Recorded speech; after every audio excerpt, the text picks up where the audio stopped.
Hello, this is Aaron from AaronOnAutos.com, and today we're doing our shaky cam interior review in a 2015 Ford F-150. This is the King Ranch edition with the 3.5 liter EcoBoost engine. This is a beautiful cowboy Cadillac here. We've got a lot of goodies in this.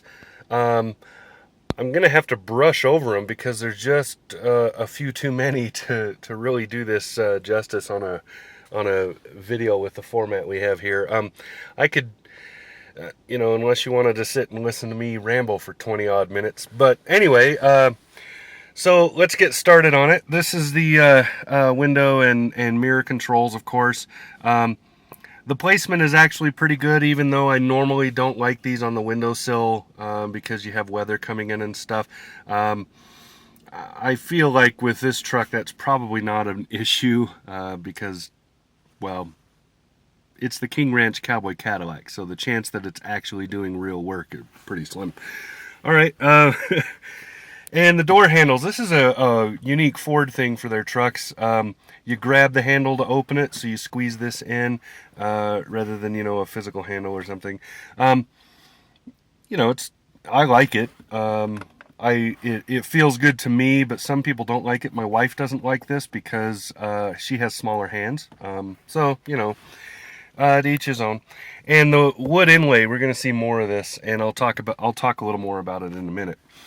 Down here, these are lights that are on your side mirrors that are on the bottom to shine down. Kind of nice little work lights to have. They light up automatically when you unlock the truck or open the door. Here you have your lighting controls, so fog lamps and so forth. Most of this should make sense. Here's your bed light. For in the back. This is your dimmer switches up and down, and then headlights. Down here, this moves the foot pedals up, back and forth, and then you can see the emergency brake down there on the bottom. Here's your seat. Let's see if I can get it. There we go. Here's your seat presets and your door lock and unlock. This, I don't like this. The position on, especially these door locks. I would prefer these were somewhere else, a little more accessible, where I didn't have to reach around to get to them.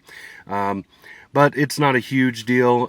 Most of the doors unlock when you grab the handle, push the button from the outside, or grab this and open it. So it's not a huge deal. It's only you only really need to use these when there's a passenger on the outside and you're already in the truck. Coming this way, let's look at the steering wheel here. So this is your trip computer and so forth controls that right up there, and this is your cruise control, and you can see it has adaptive cruise control. This is the radar setting for the distance you want. The adaptive cruise in here is actually pretty good. Some of the some companies have it and some companies don't. The adaptive cruise in this truck is pretty good. It does a good job of holding its speed and of finding the car in front of you and slowing down at the proper distance. When it's on the smallest, shortest setting, you're still over 3 car lengths away on the freeway. So that kind of gives you an idea of how far this can go out. You have I believe 4 more settings after that, or 3 more settings after the shortest. So there are 4 in all. And then over here you have your infotainment control. So volume here, this moves back and forth between tracks and whatever channels. This is the mode selector. Down here is your telematics for your telephone, so you can quickly mute things. This also mutes the music, and then the rest is obvious. You'll use this a lot if you're using MySync. It's easier for for a lot of things. It's easier to just tap this and talk to the infotainment than it is to try to find it in the menus over there. Although I will say Ford has improved MySync a lot in the last little while, or I think it's MySync. Anyway, it's called Sync. I don't know it doesn't matter. All right, over here you have wiper controls and also your blinkers and whatnot. So you twist this up and down to change the wipers. They're auto, so they will shut off if there's no if they don't sense any rain. And well, that's about it for that. And then up here, this is your instrument cluster. So let me see if I can fix this. I'm sorry. So here's your RPM gauge, and whoops, there we go. This is hard to do because I have to hold it pretty far back to get this whole thing in view.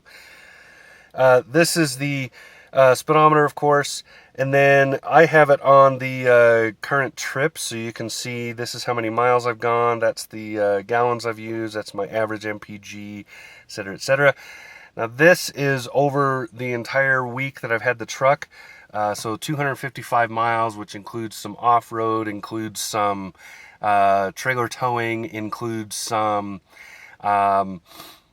speed testing.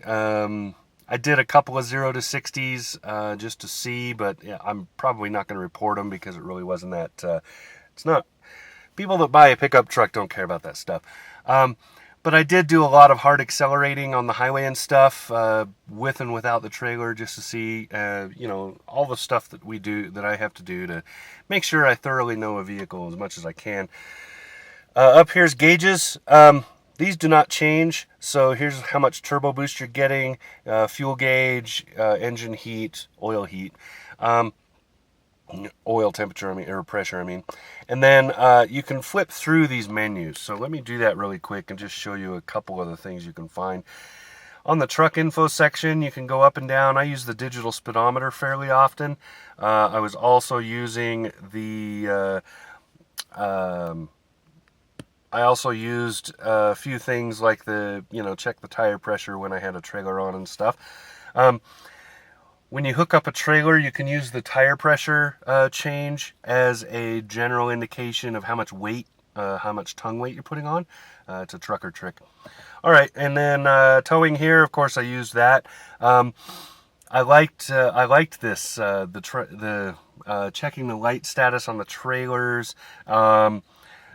Checking the trailer setup, which is cool because you can set that, and then you can walk around the trailer and check all the lights and stuff. So pretty cool. And then over here is the off-road.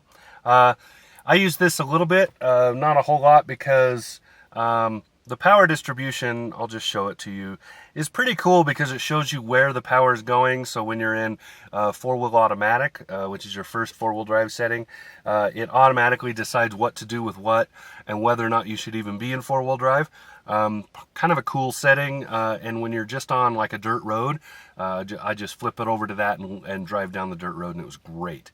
I put it on that when we were on some kind of muddy dirt roads early in the week, and it had no issues. All of my traction control issues that I was having when I was just in rear-wheel drive went away. It became steady and had no problems at all, no sliding or anything. That was awesome. In other four-wheel drive settings, your power distribution will be for individual tires. But as far as the axles, I don't believe the split changes. I think it's 50-50 no matter what. But it was kind of cool because I was using it. I did a little bit of relatively hard off-road, and it was very good at it. It did pretty well, despite the tires. The tires on the King Ranch Edition are not really off-road tires. And then over here you can see some other stuff, so you can turn this stuff off and on. A lot of these have buttons, so you can turn off the auto high beam with on the light cluster. You can turn off your blind spot detection. I'll show you where that button is over here. And you can, most of these things you can turn off with physical buttons in the truck. But it's nice to know that they're in there if you want them. So, and I didn't show you this one. This is similar to this, only you can customize a little bit more. So you can customize what you're seeing exactly a little bit more. Also, this is kind of like the quick menu. This is the stuff you've used most often.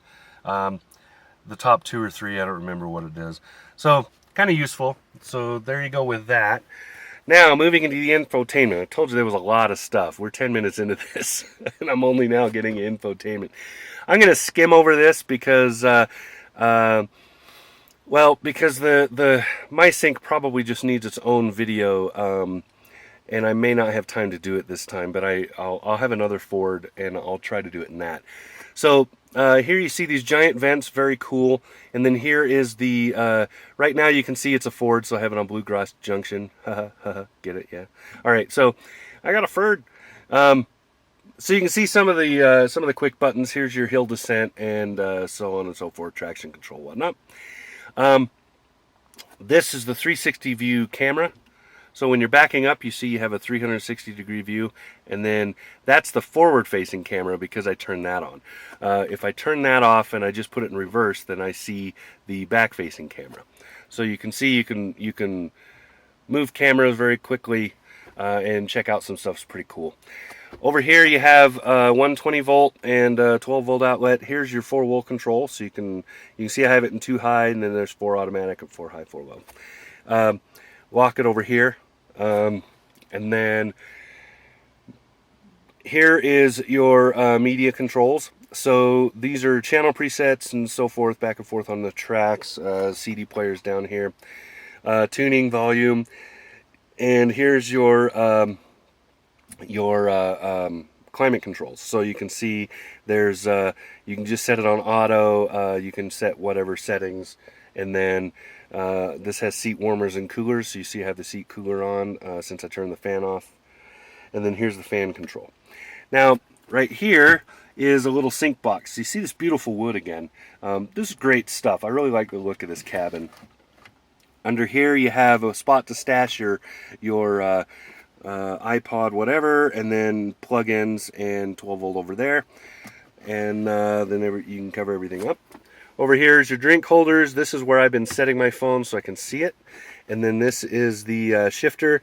You see you have the up and down gears right here. And then you have your Speedy McGreedy down there. Over here you have, I was using these lower gears fairly often to go down hills. We were in an area that had a 30-mile-an-hour speed limit when I was towing, and I just popped it down here to roll it down, and then you can see this has built-in trailer controls right there for the brakes. So that's what I was doing to do this. And then here you see more of the stitching. Here is your giant compartment for stuff.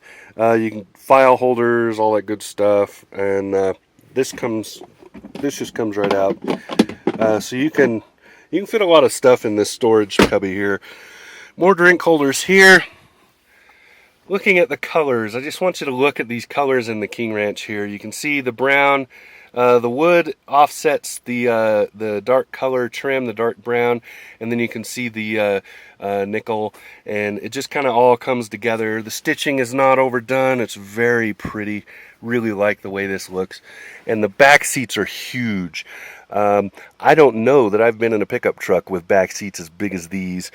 And then automatic sliding glass window that has drink holders in it.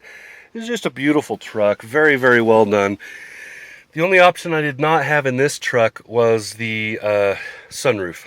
Other than that, it has every other little option you can get. So that's it. That's the 2015 Ford F-150 King Ranch Edition. This has been Aaron from AaronOnAutos.com.